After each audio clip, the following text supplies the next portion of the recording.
Olá, alunos, tudo bem com vocês? Então, para essa semana, eu pensei na seguinte questão, né? Para a gente trabalhar em sociologia para o primeiro ano, um sociólogo, um antropólogo bastante conhecido aí no meio da sociologia, chamado Darcy Ribeiro, né? Ele, ao estudar um pouco a formação da própria cultura ou mesmo da identidade do brasileiro, ele vai dizer que três culturas, de forma significativa, foram sendo criadas, né? E aí a gente vai trabalhar essas três culturas na aula de hoje, né? E as três culturas serão as seguintes. Primeiro, a cultura crioula, né? Que é um termo que o antropólogo vai utilizar. A cultura caipira e, por último, a cultura aí do sertanejo, né? Então são três culturas que a gente vai poder estudar um pouco melhor hoje, a partir aí da visão desse antropólogo, sociólogo Darcy Ribeiro, né?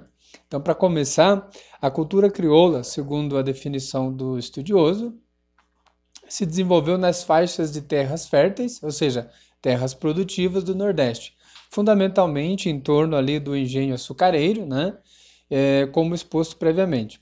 Os sistemas de fazenda, autocrático e orientado pela monocultura para exportação, ou seja, antigamente se tinha aqui no Brasil uma forte produção de açúcar, né?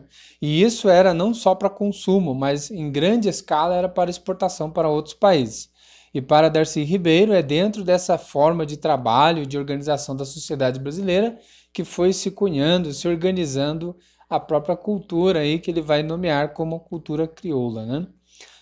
E aí ele dá continuidade. A ordem açucarocrática se implantou pela combinação de interesses pecuniários dos comerciantes da época que funcionava o empreendimento aí de empresários que se incumbiam, né, diretamente aí da produção, né, e das riquezas que advinham dessas produções. E aí ele coloca, né, marcada pelo colonialismo escravista, ou seja, os coronéis é que mandavam, né, na sociedade e criaram um regime de escravidão. E a cultura crioula, então, é a expressão da conduta e nos costumes dos imperativos de economia, monocultura para exportação, ou seja, então os costumes que os povos vão adquirindo nesse período é o que eles chamam de cultura crioula. E principalmente a essa produção que era quase que em grande escala para exportar. Então, os escravos trabalhavam, né, quase sempre, em sua grande maioria, os negros, né, que eram escravizados, que em certo ponto eles vão começar a lutar aí também por sua liberdade, né? Vão tentar fazer motins e rebeliões, né? Não apenas contra os senhores de engenho, né? Mas também contra toda a sociedade colonial da época, né? Que achava que era normal a prática aí da escravidão, de ter escravos. Unido então na defesa desse sistema, a gente vai ver que vai se criar em sociedade uma resistência que vai assumir diversas formas, né? Que a gente, ao estudar história, a gente se depara com isso, como, por exemplo, a uma resistência no cotidiano do engenho, ou seja, dentro da próprio sistema ali de trabalho, até as fugas em massa, né, em alguns territórios. Ermos, ou seja, onde não ia soldados para capturá-los, né? Então eles montavam ali o que a gente chama dentro da história de quilombos, né? Grupos de negros que se fortaleciam como resistência e que tinham uma única causa, né? Combater aí a escravidão e tornarem-se livres, né? Então isso a gente vai ver um dos grandes representantes aí dessa cultura crioula, ou melhor dizendo, cultura negra, o próprio Zumbi, né? Dos Palmares, né? Que foi um dos grandes representantes aí dessa resistência e de força negra aí, tá? Então Palmares é o mais célebre deles, né? Sobreviveu por quase um século, até a sua destruição pela bandeira de contrato do mameluco paulista Domingos Jorge Velho, ou seja, um dos capitães aí que travou aí uma batalha e Zumbi acabou sendo morto, né? Então essa foi a cultura crioula. A cultura caipira, né? Falando bem rápido aí, aqui Darcy Ribeiro vai dizer que é justamente nos territórios que antigamente se tinha uma grande riqueza, que aos poucos foi se perdendo a riqueza e ficou apenas as atividades agrícolas, né? Ou com a terra.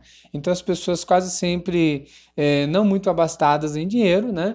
Que muitas das vezes eu tinha uma chácara ou um terreno ou produziam nessas terras, eles foram sempre cuidando das suas famílias e criando elas ali, passando o ensinamento de geração em geração, mas sempre naquele lugar mais simples, naquele jeito de ser, e foi criando então a ideia de uma cultura caipira, pelo jeito próprio de falar, o jeito ali de criar a família, a forma de se expressar. Então foi se criando uma rede de intercâmbio, né, dentro dessa forma de existir e ser, e formando então a cultura que ele chamou de cultura caipira. E por último, a cultura sertaneja, como o próprio nome já diz, né?